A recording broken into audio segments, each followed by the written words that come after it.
This podcast does not provide medical nor legal advice. Please listen to the complete disclosure at the end of the recording.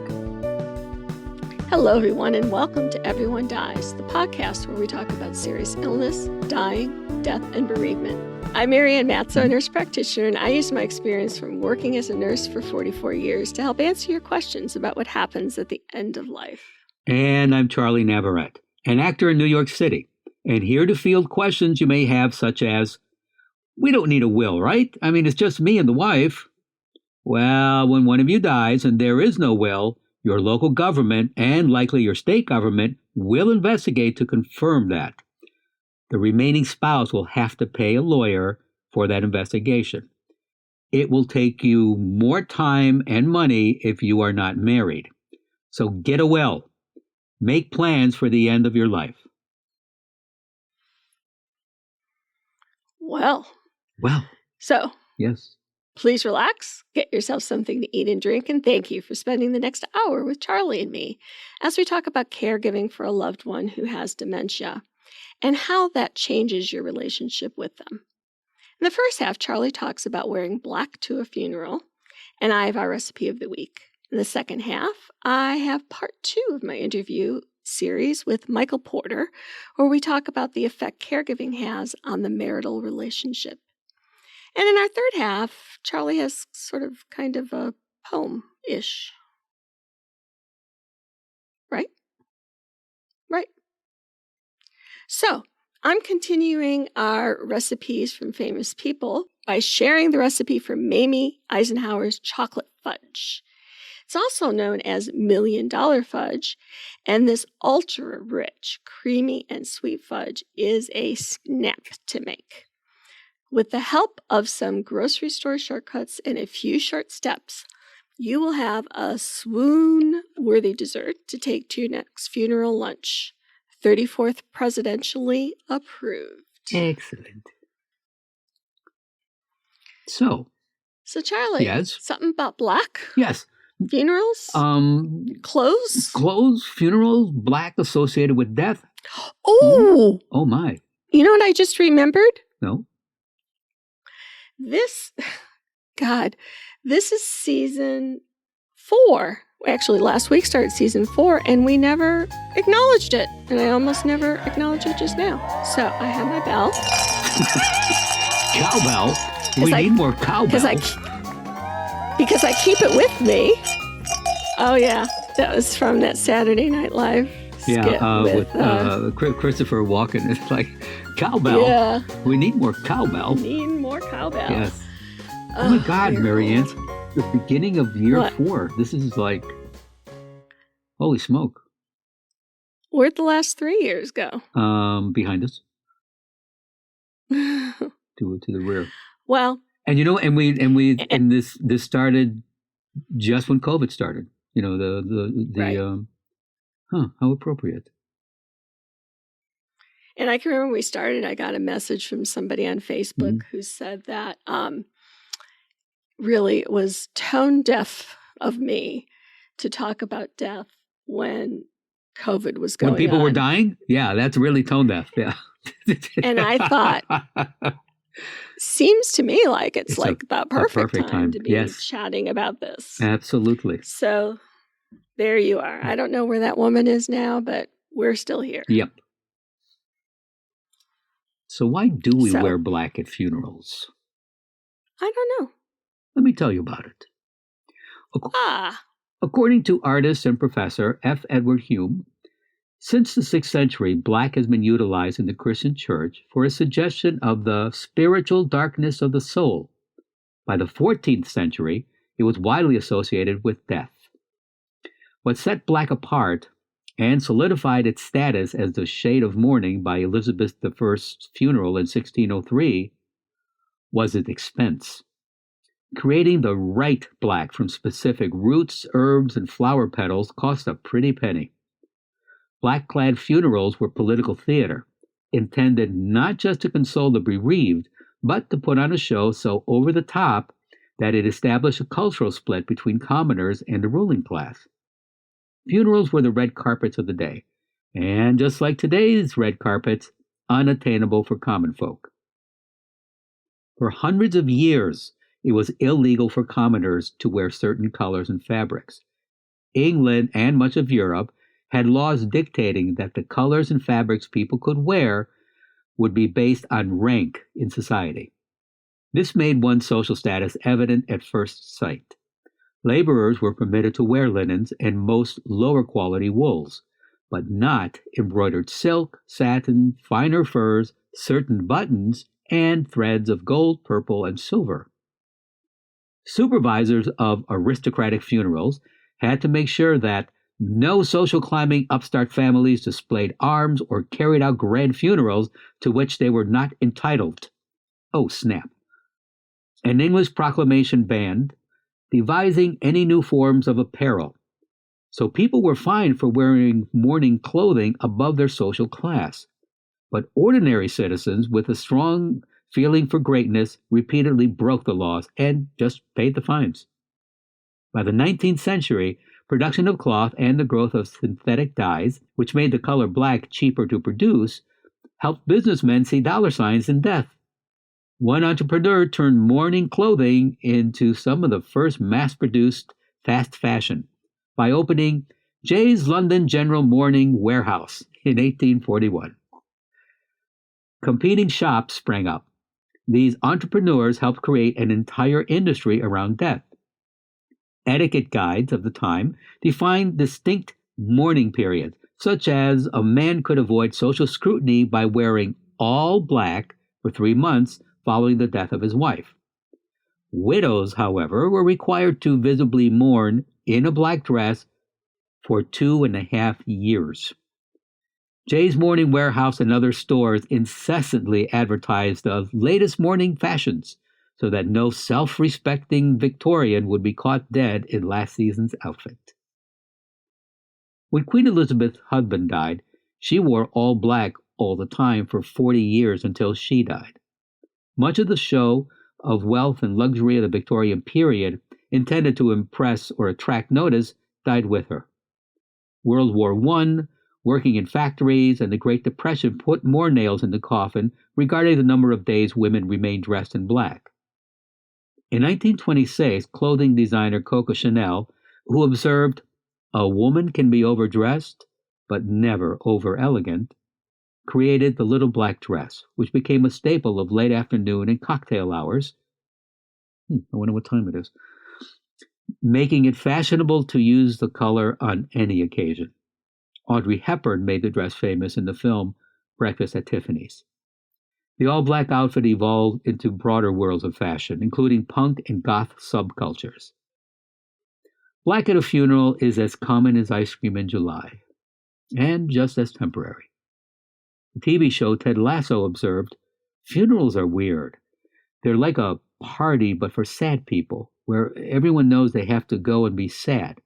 Well, maybe you're not sad, but you have to go and act sad." Mourners, supposedly mourning, chat and laugh and mingle, ignorant of the bereaved who would like to have some quiet time. Those few will continue their state of grief in their own way. For me, I grieve the dead in my life by way of a personal accessory. For example, the letter I wrote my father, not a demonstrative man, when I was 7, which he kept unknown to me until he died 60 years later. And then there's my son's second baseball glove, the gray one he insisted on. These are enduring and I hold dearly, till death do us part, when all that will be tossed away. So, That's really good. Thank you. thank you. Please go to our webpage. What? I was going to say, what do you want from me when I die? What are you going to want to hold on to? I say this, I haven't thought about it because the thought of you dying and how close you came to it a few years ago, Marianne. So don't ask me. Well, I'll put something aside for you. Okay. That I think you'll like. Thank you. Maybe my cowbell. I don't give my cowbell to just anybody, Charles. As long as I get to go before you, that's fine. So please go to our webpage for the recipe for former First Lady Maybe Eisenhower's $1 Million Fudge and additional resources for this program. Many of you have contacted Everyone Dies to say how much Marianne's years of experience with serious illness, dying, death, and bereavement have helped you. We ask you for your support in the form of a tax-deductible contribution so that we can continue to offer you quality programming. Thank you in advance for going to our website to make your donation, as well as following us on Facebook and Instagram. Visit us at www.everyonedies.org. That's every, the number one, dies.org. Marianne? Thanks, Charlie. Today we're going to be sharing our second interview with Michael Porter regarding what he's learned about caring for his wife who has Huntington's disease and dementia. When we marry, we establish a pattern to our relationships that evolve over time. When a spouse becomes a caregiver to the other, that relationship changes, and it'll change in different ways depending on if the caregiver is male or female. But it will change. Michael talks about letting the relationship change in the way it needs to. This is especially difficult for the caregiver because it's not the way they thought their marriage would be in their later years. The plans the couple make in their early years as they wait for enough money or time to do the things they want will not happen when a partner receives a dementia diagnosis. The perspective of your role in the relationship will change as well as the reason you are in the relationship. Letting go and changing the plan can bring great heartache and loss to the caregiver, which is why the perspective in approaching the caregiving role is so important.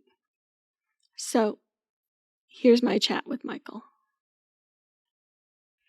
Today, we're going to be talking with Mike. Mike was with us a little while ago, and he is caregiving for his wife, Janet, who has really, at this point, end-stage Huntington's disease. And if you remember, Huntington's disease has a variety of symptoms that go with it besides the chorea, which is, the movement, but there is, depression, dementia, symptoms that are seen. At this point, Janet is under hospice care, but Mike's been taking care of her for 12 years now.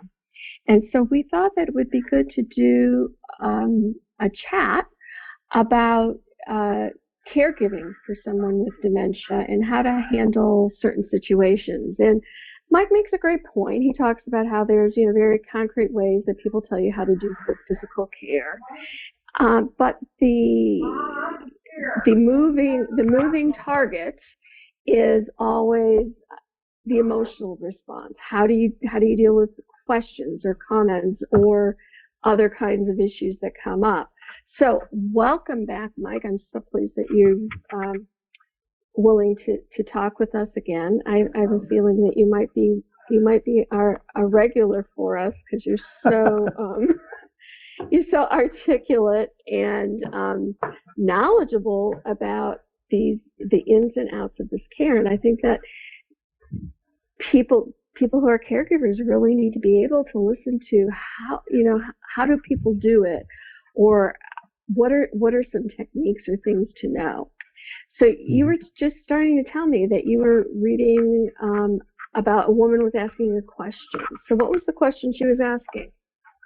Well, the woman, and this is a story that came from a post that I saw on one of the dementia websites or dementia support forums, and the woman who was relating the story was telling that she got a phone call from her mother with dementia, and she was explaining that she was sitting on the front porch with this really, really nice man. And the girl says, woman says, "Oh, is it your husband?" "Oh, no. This guy's name is Frank, and he's really, really nice." And the woman was asking, "Well, how do I deal with that?" Well, because Frank, that is her father, that is her woman's husband. And how do I deal with it? And one of the things that I told her is like, if it makes her happy, Mm-hmm. I mean, what harm does it make?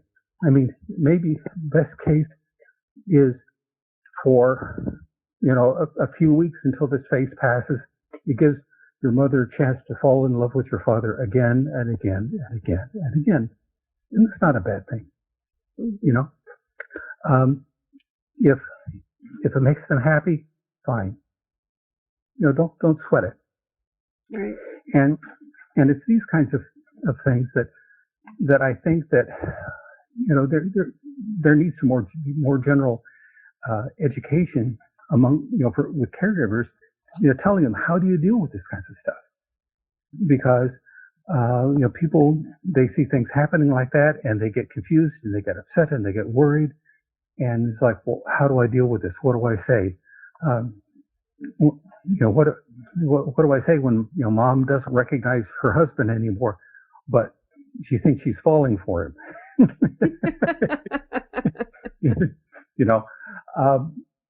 How do you address stuff like that? And that there was a post that I saw a while back that said that thankfully we've gotten past the stage where in medical care for dementia where we used to think that if they said something wrong, we always had to correct them. Oh yes. Yep. Like this. Like, oh no, this is not 1945. We're now in the year 2020. Mm-hmm. Oh, yeah. Or I'm your, or like, what do you mean you don't know me? I'm your son. Mm-hmm. Or how can you say something like that? I'm your wife. I'm your wife, or I'm your husband, and we've been together for 45 years. Or even I can remember back, in the day I was, working as a nurse when we were doing reality orientation and telling people, the truth. And it was so distressful to patients that then we started saying, well, and this we're talking like, I was in Massachusetts at Worcester State Hospital. So it was the state hospital that, in the old days it was called, state hospital for the insane. Back then, and this is 79, 80, 81, in that period, they would put people with dementia in the state mental hospital. And so we had a ward of people with all the different kinds of dementias. That's where they were. They were in the state hospital. And so that was a group that I loved working with. And remember, there was this one guy who would, say, "Where's my wife?" And people would say, "She's dead." And he would be like, "Oh my God," and sob and then, 10 minutes later, "Where's my wife?" And I said, "This is ridiculous." Yeah, why does he need to grieve, 10 times an hour? We don't, Yes. Oh, absolutely. I mean, my mother had 3 strokes. And after her last one, we were caring for her in Texas. And I would go and I'd be talking to her, and she said, and she would start saying, gee, I wonder where mom and dad are, her parents. And she would get halfway through, and she said, "Oh, wait, they're dead, aren't they?" And I said, "Yes." And she says, "Oh," she says, "that's the worst part of this whole thing, is you forget." Mm-hmm. And then you have to go through it over and over and over again. Mm-hmm. I mean, there were times when I'd be visiting my mom, and she would say things like, "Oh, where's Mike at? I've been waiting for Mike to come by and see me." And I said, "Oh, well, hang on, ma'am. I think I saw him right outside. I'll be right back." And so I would go outside, wait about 10 seconds, and then walk by. He says, "Hey, Mom, hi, how you doing?" And she says, "Oh, Mike, you're here." Yeah, and I mean, just let that be okay, Yeah, I see on those posts too, people get very distressed. "My mother doesn't know me." That's okay. Mm-hmm. She knows your heart. You know, she Mm-hmm. knows you're a nice girl, or that you look just like her sister, or whatever it is. Mm-hmm. It's okay. Just be where they are, and Mm-hmm. there's no problem with that. You can't Mm-hmm. expect, you know, like it's like if you have a broken leg, nobody expects you to run a marathon. Your leg is broken. Mm-hmm. You can't. And that's the same thing with any of these dementias. It's like it's broken. Don't expect it to do something that it can't do, meaning the brain. It can't do it. Right. So Right. adjust. Yeah, and that's actually something as I tried to, I've used that as a simile that I've used to talk to people. You know, if you have a broken collarbone, you don't get angry with somebody because they can't reach the top shelf in the kitchen. You know, you say, oh well, that's part of having a broken collarbone, and you deal with that. You work around it. Mm-hmm. And the same thing, you know, with this kind of a situation where you you just let it be okay for them to be where they are. Mm-hmm. I mean, it's no big horrible thing that people are going to be upset about or be angry about or there's you know, I mean, as long as you're not doing something that's actually going to injure them or harm them, or you know, it's fine, go for it. You know, it's and you sort of learn those things. And the other thing I've sort of learned is to not take things too seriously sometimes, or to understand, you know, that sometimes damaged brains say things. Mm-hmm. For instance, when my mom was in a nursing home locally here in Texas, she was sharing a woman with a Hispanic lady on the other side of the divider, right? Well, one weekend, the family came to visit the lady on the other side of the room. And when I say the family, I mean the family. I mean, there was like, you know, 3 or 4 daughters, son-in-laws, kids, grandkids. I mean, it's just, I mean, it was just this wonderful insanity, right? Mm-hmm. It was, and like one of the oldest daughters, I mean, older daughters, her job was to, you know, wrangle the grandkids and decide who gets to sit next to a boy next, and you know, these sorts of things, right? Right.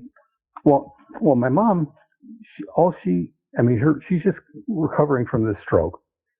Her mind is half, you know, it's like Swiss cheese, and all she hears is all this conversation going on the other side of the room in Spanish.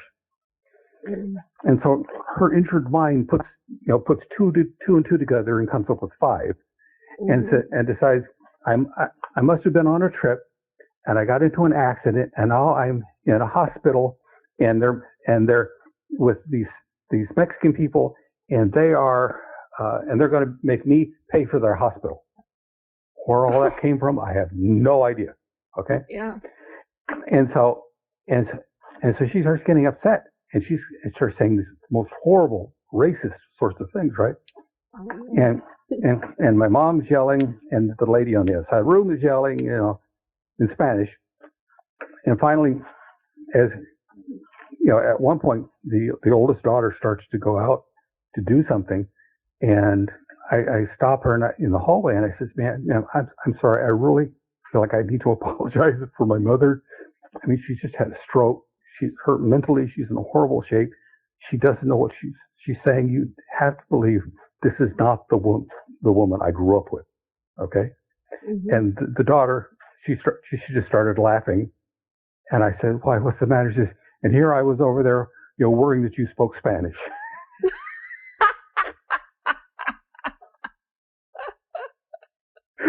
Because apparently her mother was saying the same things about my mom. Yeah. But the thing is, you know, we get each other through stuff like this. Right. You know, and that really is the point of like the support groups. Is we get each other through stuff like this. And you know, we can share stories, we can share experiences. one time somebody asked, was asking a question, and they said, I don't know if I should ask this question or not, but, and then what? I said, all right, look, this is the deal. Any question that starts with, is this common for X to happen? The answer is yes. 99.9% of the time, the answer will be yes, it is. Because, I guarantee you will find somebody else who's had the same experience, the same occurrence happen with their loved one as happening with yours. Right. So just, and that's how we deal with this. We get each other through it. And by the way, given the whole topic of everybody dies, one of the things that a lot of caregivers need to think about is what happens after your loved one dies. What happens to you? And one of the things that I did a post a while back that was called Brain Drain, and what it was about was you see so many posts where someone says, all right, I've been on this forum for like 5 or 6 years. Thank you all for your support. My husband, my wife, my child, my whatever died. I'm now going to be leaving the group. I see that all the time too, and it always makes me wonder about that. Yeah, and what the purpose of the post was to say, no, don't do that. Is that maybe your need may not be there, but there are going to be other people who need to know what you know. Right. They need, you have knowledge between your ears that could make somebody else's day, that can save them from heartache and trouble and upset. Mm-hmm. I get too much, or yeah.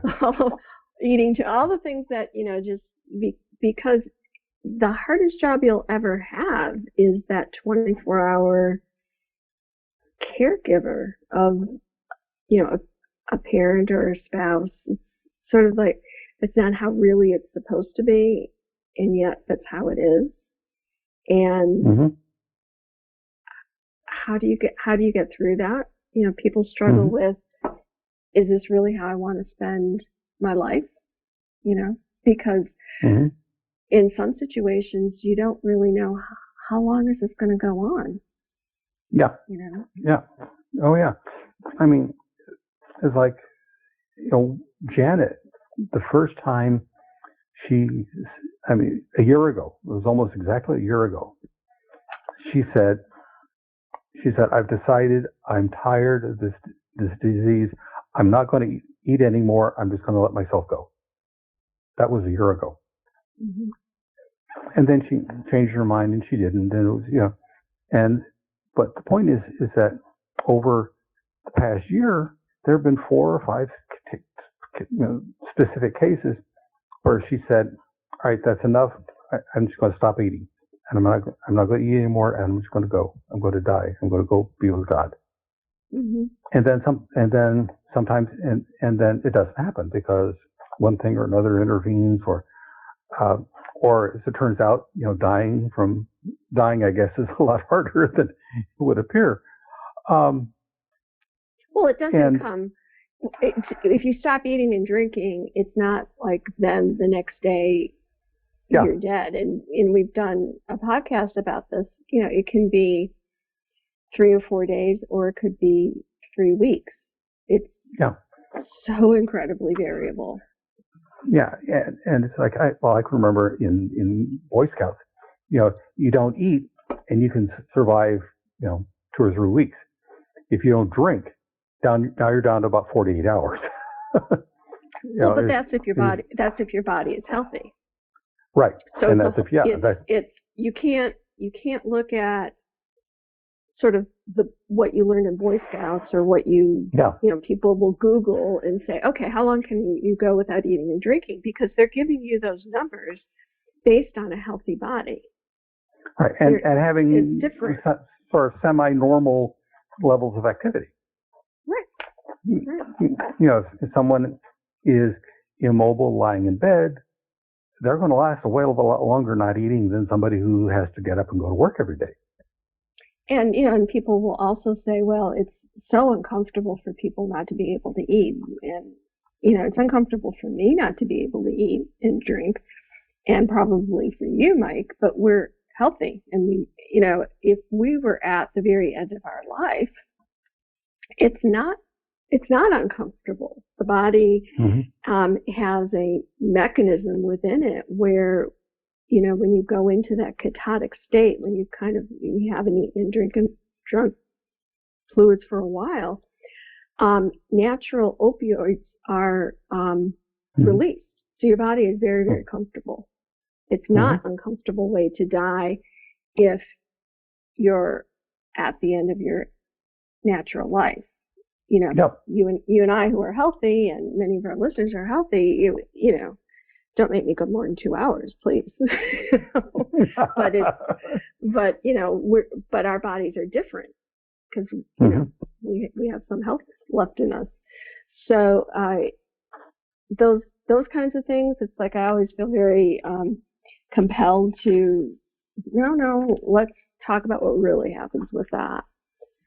But that's not our topic for today. So if you I don't know, you probably have a blog about this, Mike, but do you have you're up to, this, 12 years now, are there the top 3 things that you've learned in terms of taking care of Janet? Or the big one, exactly one, what would you say to that? Well, the big one that we talked a little bit about before, about dealing with the changing relationships and being willing to let the relationship change as it needs to change, so that your loved one gets taken care of. Because at the end of the day, that's the whole point of the process, is that your loved one gets the care that they need. But beyond that, I think one of the other big things is that I see that is so damaging to people is when they get it stuck into their head that once my wife dies, once my husband dies, once whatever disease runs its course that is currently ongoing, then then life will slowly get back to normal. And one thing that I learned a long time ago is that there is no back to normal. That whatever experiences you have, they change you. And so that you can't go back to what you were before a particular thing happened, because even if you go back to that place, or say there's a home you lived in, or a town you lived in, or a place you were from, even if you go back there, it's different, because you're not the same person anymore as the one who lived there. And because I was in the military, I sort of learned that pretty quickly early on, that you go into the military, you go through basic training, you go through your tech school, you get your first duty assignment, and then you come to your hometown. You come back to your hometown on leave, and suddenly you realize this isn't my hometown anymore. And it's not because it's changed, but because I have changed. I'm not the same person anymore. If you've ever watched the Lord of the Rings movies, at the end, the last movie, there's this great scene where all the hobbits are back, and they're in this pub back in Hobbiton, and they're all sitting there, and they got their pints, in front of them, and it's like, and then there's this moment of okay, we're home. Why doesn't this feel like home anymore? And my son and I, when those movies were coming out, we went to see them every year, and that was sort of our Christmas Eve thing, because they were always released on Christmas Eve. And when that scene came on, he was in high school, and I'm watching this, and I start crying. And he says, "Why are you crying?" He said, and I said, "Well, someday you'll understand." Yeah, the standard parent, someday you'll understand the line, right?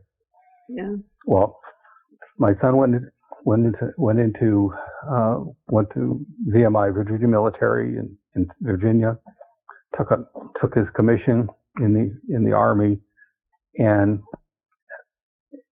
he came home at one point after he'd been on duty for a while, and he got me aside. He said, "Dad, you remember that scene out of the Lord of the Rings? And I asked you about why you were crying, and you said, someday I'll understand." I said, "Yeah." And he says, I get it now."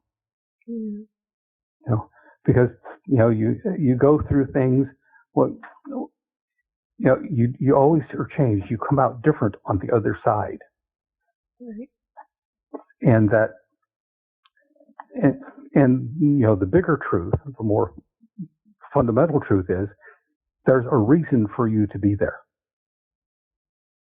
Okay, there is a point to it all, and that as you are developing, as you're becoming this different person, it's because the world needs that different person. Mm-hmm. It needs who you are as that different person. So it's so much a matter of perspective. Right. Of seeing, of recognizing that, like in my case, Janet, she's going through changes, where in some ways she's becoming a different person. But I'm also going through changes where in some ways I am a different person. Right. And you wouldn't be this person without those 12 years of being Janet's care partner. Right. It wouldn't happen. Right. And I'm still figuring what that is all going to look like. But on the other side, after Janet passes, who I am then, I mean, there's going to be a reason for that. I'm going to be needed somewhere. That who I am as a result of this experience, there's going to be a spot for me. There's going to be a berth for me that I will fit perfectly. And that just, and so there's a simile in scripture which says it talks about people, saying, does the clay say to the potter, "No, I don't want to be that kind of a pot. I don't want to be that kind of a bowl. Yeah, make me a different kind of a bowl. Make me a different kind of a pot." And it's like, no, that's not what. But we try to do that as people, don't we? We say, "No, I don't want to do this. I don't want to do that." That. But yes, we do. Sometimes we need to surrender to it and just be. Yeah, I mean that's what, like the whole story of, for instance, of Jonah was about. Where he was told by God, I need you to go do this. He said, no, I'm not going to do that. And through a series of experiences, he realizes that things just sort of work better if you do what you need to do. But it's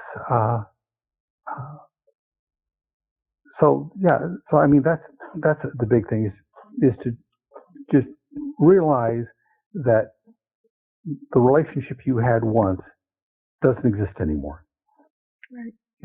That's changing. It's changing, and it's changing irrevocably over time. Likewise, who you were is changing. You aren't the same. You're at the other end of this caregiving experience. You aren't going to be the same person you were at the beginning of it. And change is hard, right? And none of us like to change. None of us like to experience change.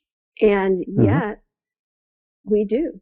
If we're going to survive in the world, We have to be resilient and adapt and to change. And either we adapt and grow stronger and learn and become who we're meant to be, or we can push against it and fight against it and be miserable in our lives. Yeah. I think one of the great moments in the story of Jonah is he tries to get away, and he's on this boat, and the ship is being just tossed and turned and upside down, and the other sailors on the boat, they're saying, "All right, who PO'd their God?" It's like, whose fault is all of this, right? And so they cast lots or something, and they figure out that it was Jonah. Jonah's the one that and we're going to die because he upset his God. And so they pitch Jonah over the side. He gets swallowed by the giant fish, and the rest is history, as they say. But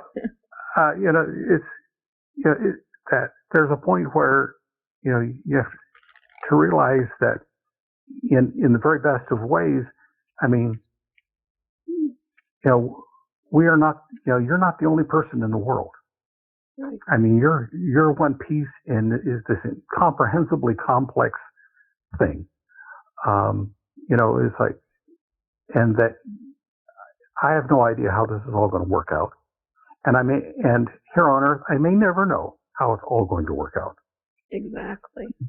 But it's going to, because and we know that because we can look back and we can see history, and that things work, things get straightened out, things get corrected. Not on our schedule, and not in the way that we think they will be, but they will be. Yeah. For instance, 230 some odd years ago, when a bunch of guys sat down in Philadelphia and wrote, we hold these truths to be, self-evident that all men are created equal. Well, all men back then didn't include, black men, brown men. Also, for the most part, didn't include women. Well, it absolutely didn't include women, right? Yeah, and that over the past 200 some odd years, those things have been worked out. So that, and we're still not perfect. We're still reaching for the goal. We're still working on it, right? Yeah, but that's the point of having a document like the Declaration of Independence, is to set a goal out there that is too big, that you will never reach, because it is in the striving for the goal is where you find the real value. The reaching for it, trying to measure up to this, outrageous goal that of everyone is equal, which is true, but it's so hard to implement. Yeah. And I think that that's a great place to leave our listeners in terms of thinking about how you're approaching this caregiver role that you didn't ask for and you wouldn't have probably asked for. But Mike's helping us kind of get a sense of learning about how to approach that. And so, Mike, for that, I so appreciate you being on the show and helping our listeners through that. And I tend to get attached to if you guys notice, I get attached to the people that I interview. It's like, okay, well then next time we'll talk about this. But I think that, if you're willing, Mike, I would love to sure. continue to talk with you about these topics, because I think that being immersed in it the way that you have been for the last 12 years is very beneficial for people to hear about how you process and learn from these things. So thank you, Mike. I appreciate that. You're welcome. Thank you again, Michael, for sharing that with us. What follows is an anonymous reading about what someone with dementia would want if they could tell you. If I get dementia, I want my friends and family to embrace my reality. If I think my spouse is still alive, or if I think we are visiting my parents for dinner, let me believe those things. I'll be much happier for it. If I get dementia, don't argue with me about what is true for me versus what is true for you. If I get dementia and I'm not sure who you are, don't take it personally. My timeline is confusing to me.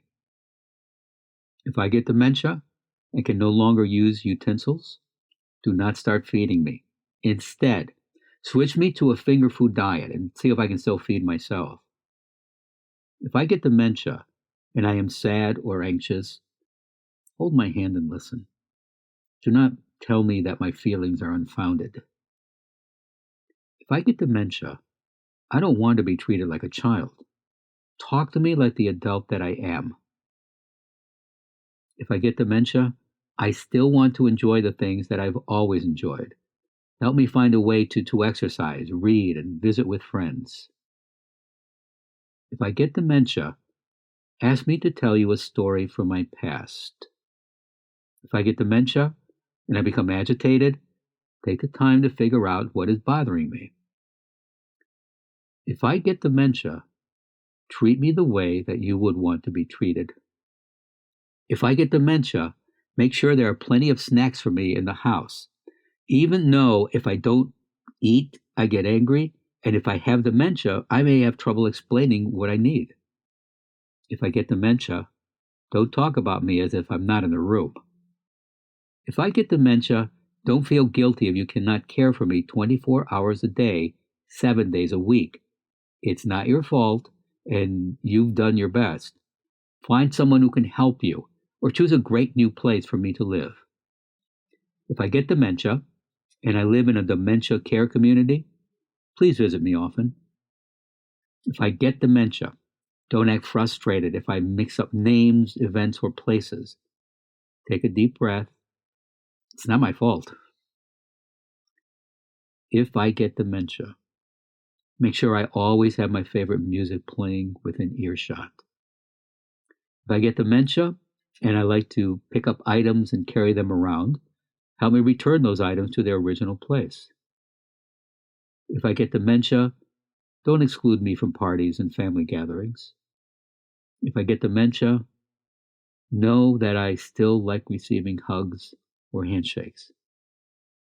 If I get dementia, remember that I am still the person you know and love. That's really so true. Really, wow. I'm sorry we don't have this person's name. We don't know where this came from, but it's just absolutely remarkable. I looked and I couldn't find an attribution, but I thought it was still worthwhile to absolutely share with our listeners. Yeah, and it's very true. I mean, you have dealt with more dementia, people with dementia than I have. With the few I have. Well, I hang out with you, Charlie. Huh? Who are you? Where am I? Who am I? I've always depended on the kindness of strangers. And with that, please stay tuned for the continuing saga of Everyone Dies. And thank you for listening. This is Charlie Navarrete. And from writer and poet Charles Bukowski, what is terrible is not death, but the lives people live or don't live up until their death. They don't honor their own lives. They piss on their lives. And I'm Marianne Matzo, and we'll see you next week. Remember, every day is a gift. This podcast does not provide medical advice. All discussion on this podcast, such as treatments, dosages, outcomes, charts, patient profiles, advice, messages, and any other discussion are for informational purposes only and are not a substitute for professional medical advice or treatment. Always seek the advice of your primary care practitioner or other qualified health providers with any questions that you may have regarding your health. Never disregard professional medical advice or delay in seeking it because of something you have heard from this podcast.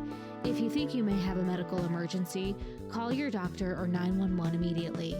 Everyone Dies does not recommend or endorse any specific tests, practitioners, products, procedures, opinions, or other information that may be mentioned in this podcast. Reliance on any information provided in this podcast by persons appearing on this podcast at the invitation of Everyone Dies or by other members is solely at your own risk.